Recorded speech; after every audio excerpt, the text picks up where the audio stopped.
Hello everyone, welcome back to my channel and also welcome if you're new. My name is Lakna. Thank you so much for tuning in. So in this video I want to talk about the upcoming full moon lunar eclipse, which is happening around the 17th or 18th of September depending on where you live. So full moons are a very intense and potent and energizing time. When it is a lunar eclipse, this is even more potent. This is like a full moon on steroids, like so powerful. So if you are someone who is sensitive to the planetary energies and the moon especially, and you feel connected to these shifts and the cycles that happen, you're really going to be feeling this.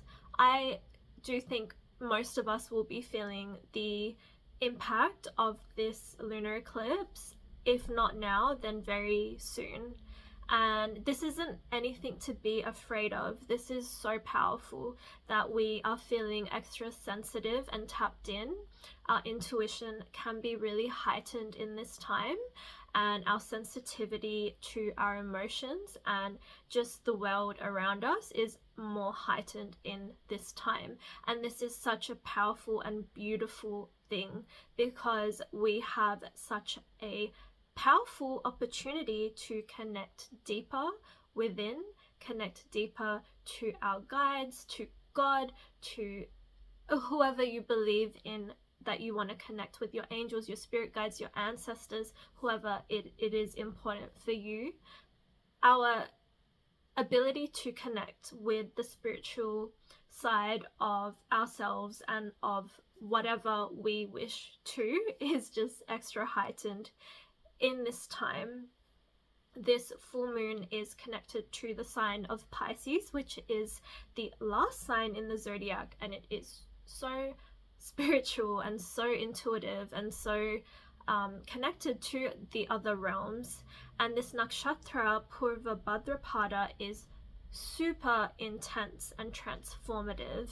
So what is happening now, especially with an eclipse, eclipses want to literally eclipse things out of our life drastically, as this eclipse is connected to Rahu, which is our purpose in our life, the path that we're moving towards, where the energy in our chart is like really pulling us towards to experience more and more of. Rahu is very obsessive and expansive. Rahu is very connected with this material world and can really bring about destined, fated events, situations, people, thoughts, beliefs, just, you know, sparks of insight can come through at this time to really wake us up. And this is the time where it is like a massive death and rebirth that needs to take place, and this can happen on so many levels. It doesn't have to mean a literal death of a person or a literal breakup of a relationship or having to leave a job, although these things can definitely happen at the time of an eclipse, especially with this intense star Purvabhadrapada. It doesn't have to be that intense though. It could just mean a death of a really negative belief system that we've been holding on to over and over lifetime, or just throughout this life. We've noticed that there is this one thing that has been really holding us back. This is the time for us to release that, because as Rahu is in Pisces with this full moon, Ketu, the south node, which is connected to our past, connected to the lifetimes that we have lived and the patterns that we keep repeating, that is keeping us trapped. Ketu wants us to spiritually liberate our souls and ourselves from these things that are keeping us trapped. Ketu is going to be illuminated by the sun and also connected with Venus at the time of this lunar eclipse. So there's going to be a powerful energetic illumination also of not just what the path of our North Node moving forward, but also of what has been going on in our past and what isn't serving us, what isn't aligned with our soul and our heart, mind, body, heart, and spirit, like what we really need to release and let go of. So I'm just going to go through my notes with you all because I did meditate about this full moon lunar eclipse and a lot of like little insights came through that I don't want to miss. And yeah, so firstly, the full moon, any full moon is about letting go and releasing and purging things that aren't serving us. The full moon is illuminating what has been hidden and kept from our awareness for whatever reason. It all comes to light at the time of a full moon.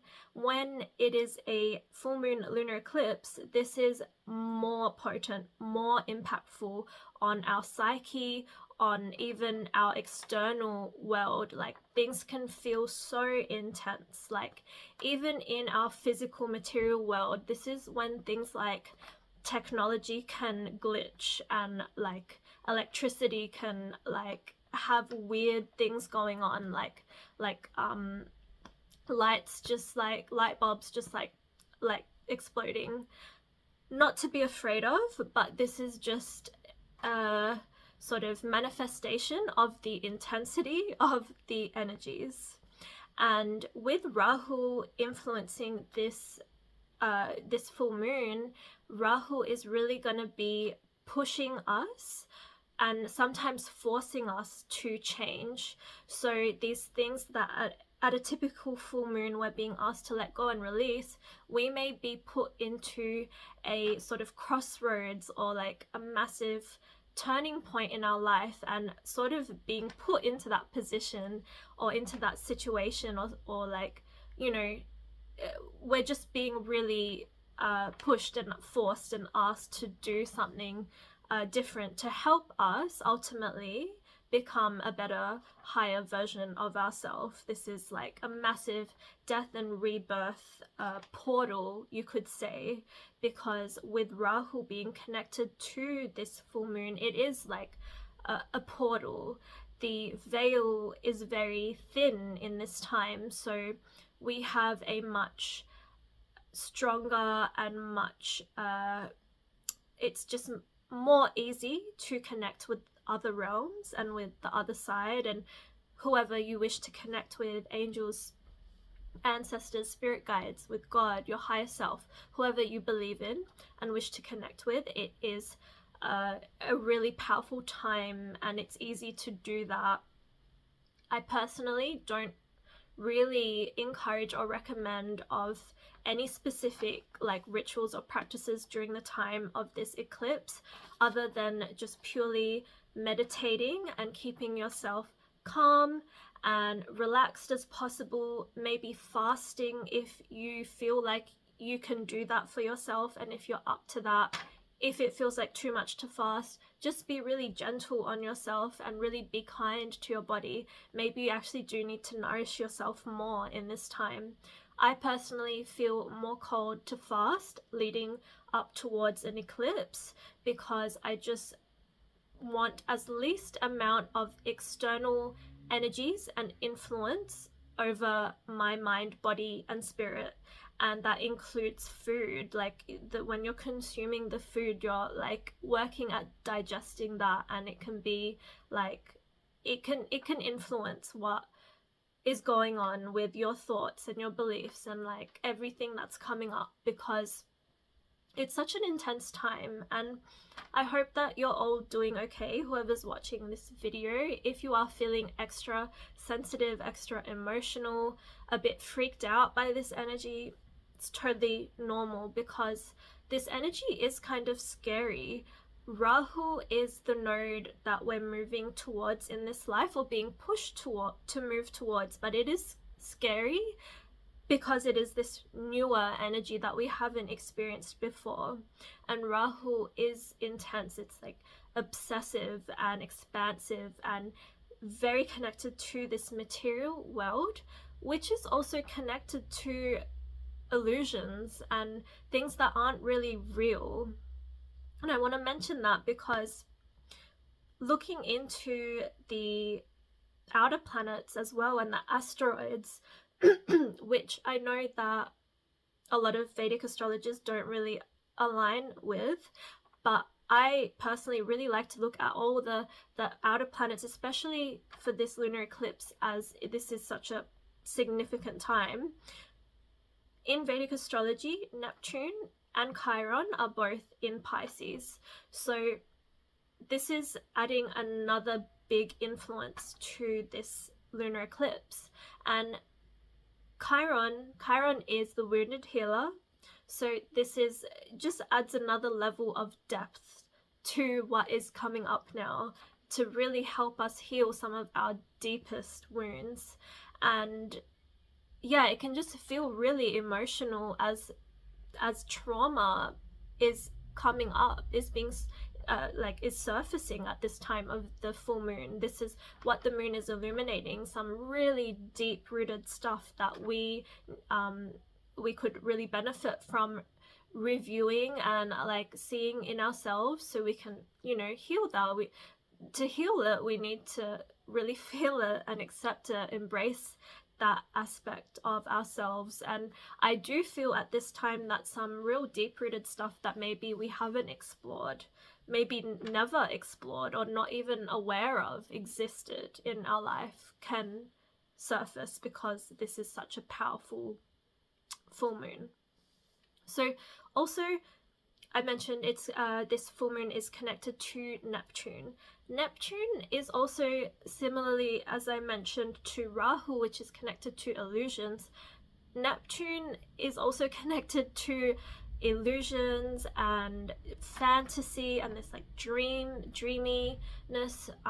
Neptune is connected to like drugs and alcohol, which create those illusions, and Neptune is connected to like associated with addictions as well. So those are some of the more shadow themes that can arise now that maybe we need to heal and think about, like the things that maybe we are addicted to and giving our power away to, that are external, that maybe we can take our power back if we weren't really relying on this external thing so much. I don't know, I'm sure that most of us have something like that. So that is something to think about as well. Another thing that Neptune is really associated with is boundaries, like spiritual boundaries, and really having that for ourselves. So that can be a theme that can come up. And the big theme is like the Neptunian rose-colored glasses that you're wearing, like you're seeing the best in everyone and in everything, and to the detriment of your own being. That is something to think about in this time.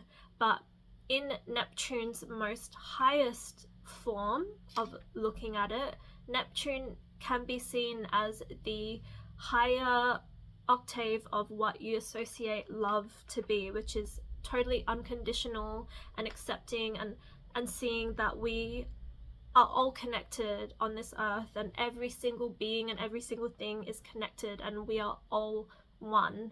And that sort of beautiful spiritual unconditional love is something that we can think about embodying more in this time, and really meditating on how to be more in that state of acceptance and love. So a few more things I have written here is to do with really learning to balance the axes of Pisces and Virgo.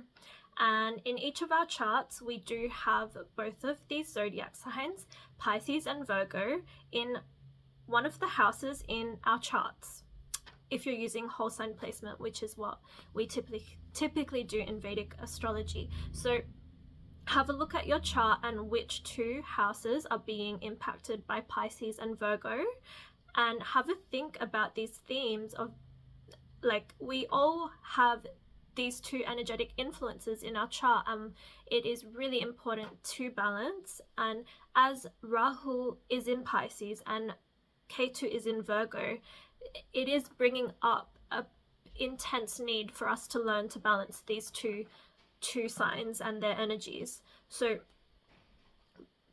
spiritual versus material, that is a big theme, especially with the star that is this lunar eclipse, Purvabhadrapada. It is literally like I believe one of the biggest life lessons of this star is to learn to balance that spiritual versus material world. And when you're too much in one or the other, that's when the shadow starts to emerge, and what you perceive to be real darkness can emerge when they are not in balance and in harmony. And we all have both of that within us. We have the light and we have the dark, and it's like learning to not judge any of it. This world is filled with all of the spectrum of all of the things that can possibly exist, and we need to be in full acceptance of that. And accepting that, I believe, requires first really fully accepting and embracing all of the shadows within our own self. Just something to think about. But yeah, the spiritual versus material world, the emotional versus logical, feeling versus thinking, the creative side of things versus practical, the chaos that comes through that creativity as well, which is a beautiful thing, to be in that mess of creation when you're just fully like zoned in on creating some sort of masterpiece, or really just dancing and in flow and like not worried about anything else, just fully in the present moment. That energy versus the beautiful Virgo energy as well, which is structured and really stable, and like not stable, but just focused on creating like daily routines and structure and being more organized. Then there's also like the theme of health. Like there's the spiritual health and wellness that comes through like meditating, connecting deeper with yourself, listening to chakra music like binaural beats and sound healing. There's so many modalities for spiritual healing. And then there's like the Virgo healing as well, which is also, you can see some of the Virgo healing as quite spiritual when you're thinking about like plant medicines and connecting more with the earth.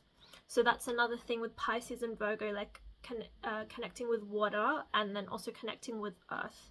And when you think about water, that's like our emotions, our like psychic abilities, our like the unseen realms, our subconscious.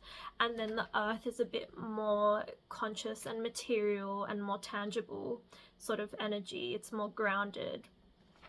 So just balancing out that axis. Pay attention to any dreams, insights, visions that come up in this time, because it is likely that you'll be able to tap in a bit more in this time.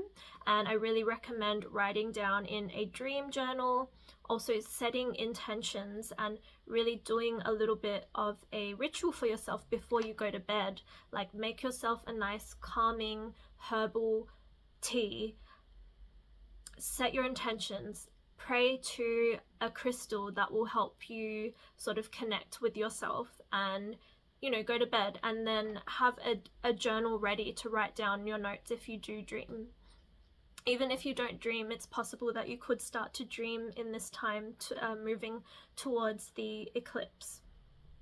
So meditate. If I could give one piece of advice, it would just be meditate. Like try to slow down and quieten and just like listen to whatever wants to come up. Let yourself be creative if you are a creative person or feel called to, like whether it's dancing or like listening to music or reading, writing, art, maybe sports, like whatever you feel called to do, to move your body, to let yourself get into the flow state and just like be a bit more free and be more in the present moment. maybe it's like taking a walk in nature, like really connecting with nature is just a powerful time to do that. I really have been feeling called to connect more with the ocean in this time. Pisces is a water sign, so that might be something you feel called to do as well. So yeah, that's the main points I wanted to mention. Also, quickly want to mention there's always a connection between the new moon that we have and then moving towards the full moon. It is the chapter that we are experiencing. The new moon is the beginning of the chapter, and the full moon is like the culmination point of whatever we have learnt and whatever has come up during this time of this chapter. And then we need to sort of work at healing the things that have come up and sort of integrating that chapter. So we started the chapter with new moon in Leo in Purva Falguni, which is this nakshatra connected to the bed that we sleep on in this material world, and this bed that we enjoy, like, you know, sex and the sensual pleasures, and we sleep and we rest and we rejuvenate our physical selves that exist here on earth. But now we're moving into this eclipse in Purvabhadrapada, which is connected to not the bed that we sleep on in this material world, but the funeral bed that we rest on after we've passed. So it's interesting because it's like we are sort of propelling into this sort of the insights and the wisdom that wants to come through to us at the time of maybe after we die. So if you think about it in a way, it's like the moon and Rahu and Neptune and like the planets in the sky, they're sort of trying to wake us up to be like, hey, look, like this is what you're going to experience at that time when you're resting on your deathbed. Like, these are the thoughts and these are the sort of energies that we want you to think about, like life after death, like what is going to happen to you after you've experienced your life, like, and you've lived your life. Like, imagine you're going to die at this time of the eclipse, because we are going to die. There's going to be several deaths that we go through at the time of this eclipse and the 6 months moving forward from this eclipse. There's so many ego deaths that we are going to go through, and so many life-changing realizations that come up that want to wake us up to the fact that this isn't how we should be living our life. And this is to do with balancing that axes of the logical versus the emotional, the practical, logical thinking side of us, that material side of us, to what is emotional and feeling and soul and intuitive and spiritual. And yes, there needs to be a balance. We can't be all like wishy-washy, dreamy, living in this dream state, which is that shadow side of Pisces, but we can really integrate and embody and be grounded in that powerful Piscean energy of really understanding what is truly important, what our soul, our mind, body, and soul is really thinking about, like at that time after we die, like what would we have done differently if we were to die. Like, maybe we're going to get the insights for that at the time of this eclipse. Maybe we would do things a bit differently. Like, maybe we would be a bit like more easygoing about our life, a bit kinder to ourselves, a bit more embodied with that feeling of freedom, of being free and being like liberated and like loving and kind to one another, and yeah, just a bit more aligned with the things that we truly want to do for ourselves and not so influenced by the external world. So yeah, I feel that a lot of things are going to come up, different things for each one of us, depending on our beautifully, uniquely designed and perfectly orchestrated birth charts that we have. If you would like to have a reading with me to look further into your chart, especially for this eclipse, I will be offering some personal readings specifically for this eclipse, because I feel like that is really important. So reach out to me if that's something you're interested in. You can send me an email. But other than that, I wish you all such a powerful and beautiful illumination with this full moon lunar eclipse. I hope that it treats you all so well and just like propels you all into more and more of a higher, more aligned version of who you're truly supposed to be in this life.